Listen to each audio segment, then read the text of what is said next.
whatever business you're in, growing your business is a very, very important part. Not only because you make more money, but so actually you have more fun. And even actually just as important, so you have less stress. The truth of the matter is, it is tremendously less stressful growing a business than staying stagnant. Any business which stays stagnant will become, well, a grind. A grind. It's just what it is. And it is more difficult to do so. Hi, Helmut Flash here with another Flashpoint. Let me talk a little bit about it. And keep in mind, this is a video where I try to tell you something which might potentially, hopefully, be helpful to you.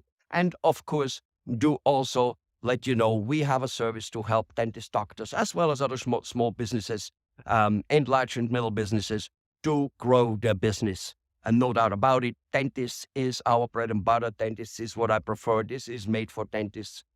This is simply, well, maybe because I'm lazy. I got good at working with dentists. Dentists are an enormously qualified clientele for me. Why? Because they sell relatively high-priced items. At least we show them how to do that. And by doing so, their marketing money, the money they pay me, the money, everything together works very, very well. You know, in compared to, for instance, a doctor who does Medicare, Medi-Cal, whatever, and must see hundreds and thousands of patients. He gets a few bucks for it, et cetera, et cetera. Nah, besides the fact that I'm more like an alternative healthcare guy and not really too much into helping a doctor selling more aspirin and such. But, elective services, people want them, people don't want them. And yes, they do have a profit margin. That's just, by the way, a very important lesson to learn when you do, in a business, certain marketing. It is obviously easier when you have a high-priced item, which you can sell, because then you need to sell one item and your whole marketing or whatever money kind of comes back. And from there on, you do other things. That does not mean that there's not, in fact, I know a couple people personally who make millions of money, millions, way, way more money than I make, selling something which doesn't even cost 50 cents. So there is no completely right and wrong. It's just for us as a marketing, as a practice management consultant, it is easier to deal with people who sell a high-priced item. Now, back to the saying, a business must grow, because otherwise you get stagnant, you don't make enough money, and you will be grinding. However, it is also equally important to start other businesses. Why? Let me tell you something. You have noticed it, and you notice it every single day. There are reasons why your business, whether it's a medical business, whether it's a car business, can potentially maybe run into trouble. Most of the troubles you and me create ourselves for us. I completely admit. And the truth is, we cannot avoid it. I'm a business marketing guru. I'm a consultant. I have plenty of trouble. I have the same troubles you guys are having. I make it out a little better than most of you and not so good than others. Whatever it is, if you're kind of in the quicksand, you don't see any further than this. You do the wrong thing. When you're sliding with your car, you do the wrong thing, except if you have trained it, drilled it, coached it, practiced it many, many, many times. Then you have a chance of not, so to say, panicking when a certain situation happens. And for this, a consultant is very important. But we make our own trouble. But there's other troubles, politically, the government, whatever it may be. They're just normal turn of events, such as an economy up and down. And anybody thinks that there's no economy down must be extremely very young, and because of that, basically naive, or is already slightly elder and hasn't still not realized. That makes him not naive, that makes him rather stupid, okay, unobservant, and whatever it is. Because economies every 5 to 8 to 10 years, they go down, they go up, regional, not so regional, it doesn't really matter. And you better have other businesses so that you have a chance out of 1, 2, or 3 businesses, that 1 or 2 of them function, at least that all 3 of them together function enough for you to have the life you want. Of course, if you are a doctor, the second business got to be a business which should be anyway to a high degree, a business which doesn't demand your time and money. Your time there, because you're already busy being a practice owner. So yet not doing it, trust you me, okay, your own business will become a smaller slice of the pie no matter what. And the current situation, I'm doing this at the end of 22, December, beginning of December of 22, indicates that we're again most likely standing before some type of unevenness. And yet unevenness brings the biggest result. What should those other businesses be? Makes no damn difference. But these days, businesses with new technology, like basically embracing and new technology, as I think Jeff Bezos from Amazon says, leaning into new technology. If you don't do that, you will be losing out. Okay, period and end of discussion. You will be losing out. I'll make another video on that, because those videos here, they can and not and should not be too long. This is, you got to engage in new businesses. And here I have good news for you. You've got to first grow your own business. Absolutely, you always should.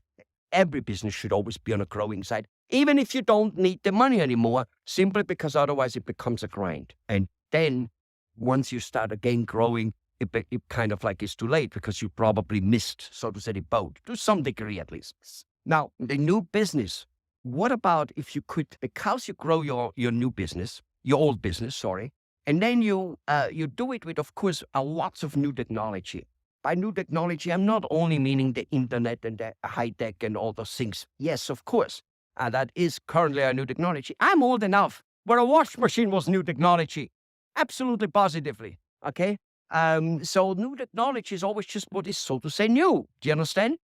Car was a new technology, coming from carriages and stuff. So everything at some point is high tech and new technology. So of course this new technology has many, many ways. For instance, could you use new technology to set up your marketing? Of course.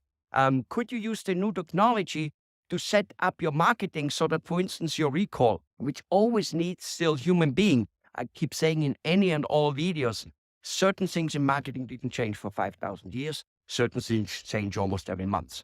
And if you do not combine them, again, you will probably not get the return you want. So let's assume people need to be cold. What about if you can, because of new technology, hire telemarketers from foreign countries which speak wonderful English? And by the way, should a guy from Mexico have a Mexican accent, there isn't a city in the United States where that would bother anybody. Period. End of discussion. Okay? However, you find people phenomenal. And what about if you would find them for $4, $5 to $6 an hour instead of the 20 you have to pay in the United States? What about if you don't have to give them a computer? If you don't have to give them a chair and a desk, which probably has to be in another room, because if that person is calling constantly and all the time, he will bother people. He cannot just sit at the front desk and do that. And by the way, if you think that your existing staff will fit that in, well, then you haven't calculated the effort it will take. But so let's assume you can do that. So let's assume you can put the cost of doing a certain action, cut it by 2/3. I mean, wow. Maybe even by 3/4. But whatever. It's huge, even if it's only by half. And it can get done. Keep in mind that, for instance, with recall, you need to do call at times when your office most likely is closed. Your office most likely closes 4, 5, 6, but you should be making recall till 7, 8, 9. Right? You should be making recall Saturdays, afternoon, mornings. You should be making recall Sundays, mornings, etc. So what about if you can achieve that to 1/3 of what it normally would cost, and can do it in the hours you need and want to? And by doing so after large quantity you can afford, which otherwise with $20 an hour plus supplying the room and etc. you cannot do. So that's about, new technology kind of. However, what about if then this whole setup which you do to create a new business, to create your old business, can be used to also create a new business almost with no extra work, no extra investment, no extra anything. Why? Because everything high tech, let's take the WWW, World Wide Web, is meant to be around the world. That's why it has the name World Wide Web. It isn't meant to be only around 40 kilometers around you, or 50 or 30 or whatever, in whichever area you are from where you get patients or clients. Okay? So what about if that could be done? Set an appointment with us, find it out. You will love it. Will you sign up with us? Which you should probably, if we feel we can help you. Probably not. You probably will be in the majority of not. But you, at the same token, will be getting food for thought for the future And that food for thought, that learning is important. Keep in mind, okay, the biggest obstacle from learning and doing new thing is believing we know it all. And you have no idea how often in this 35 years since I consult dentists and doctors and other businesses, I have gotten lists from those business owners, practice owners of 100 or a dozen things which they tried in, let's say, marketing or in hiring personnel or in training personnel, or in purchasing things better and cheaper or whatever it may be, about things which don't work. It's funny. I keep laughing always. It's like you have a lots of, everything which doesn't work, and you don't have one item on the list of what works. So fine. So you can go home to your spouse and give her a long list of all the things you tried which didn't work. Wow, you're wise. You're very wise. Of course, as a highly professional, I might want to ask you, have you ever seen a young doctor or a simply not so good doctor, not so talented, but he does have a doctor title? Have you ever seen him and being basically not doing a too good of a job with the same tool, So he just doesn't know how to do it. So if I, being a mechanical engineer, having worked in the hotel business, being a business consultant, et cetera, would try to attempt to do a root canal, how well would that go? Wouldn't go so well. Okay? That's just what it is. Have you noticed that when you give like an inapt doctor, a good tool, the most beautiful new tool, he still doesn't do a good job with it? Have you noticed that? And somebody who is good will do a pretty damn good job, even with old, and outdated equipment. Tell me that I'm wrong, okay? And I will tell you that I'm not, even if you tell me so. Look, this is what it is all about. So keep in mind, if you have tried things, or you think you have tried things, or you think people have tried it, keep this in mind. They probably did it all wrong. They did it all half-assed. They did it whatever it may be, okay? And doing it right takes commitment, because it takes commitment. It takes doing, trying, redoing, trying, redoing, just like keeping a person healthy, Not one tablet or one medicine always does the trick. The doctor usually needs to try many medicines, many dosages, many things, and gives the whole thing time and keeps adding and keeps subtracting. And no matter what, the patient needs to cooperate, not just with taking the medicine, but with also a certain type of lifestyle. Otherwise, nothing will happen. And if you think making money in a practice or in a car mechanic shop is any different, well, that's on you, doctor, because you are the one who will leave money on the table. You are the one who will be overworked and underpaid. Give us a call, and at the very least, get some more new information, because the I already know type of attitude is probably the attitude which handicaps most people from reaching where these 2, 3, or 4, or 5% of people in the world are going most of the time, with lots of fun and happiness. All right. Bye-bye.